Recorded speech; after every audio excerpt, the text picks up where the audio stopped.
হঠাৎ থেমে গেল চারপাশের স্বাভাবিক ছন্দ, যেন এক অদৃশ্য শক্তি মুহূর্তেই কাঁপিয়ে দিল পুরো দেশ।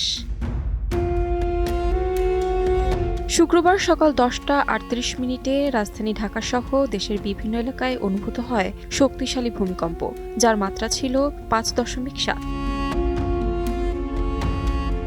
এই আকস্মিক কম্পন চারদিকে ছড়িয়ে দেয় চরম আতঙ্ক। ভয়ঙ্কর এই অনুভূতির ঢেউ আছড়ে পড়ে সাধারণ মানুষ থেকে শুরু করে শোবিজ তারকাদের মধ্যেও। সামাজিক মাধ্যমে একের পর এক স্ট্যাটাসে তারা জানান নিজেদের উদ্বেগের কথা।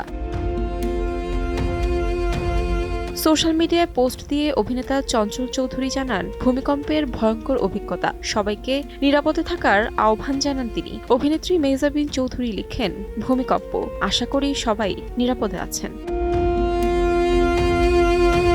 নিজের ভেরিফাইড ফেসবুকে এক আবেগঘন বার্তা দেন নির্মাতা ও সাংস্কৃতিক উপদেষ্টা মোস্তফা সরোয়ার ফারুকী। লিখেন, হয়তো আজই জীবনের শেষ দিন হতে পারত। আর পরিমণি লেখেন, অনিশ্চিত জীবনের কথা।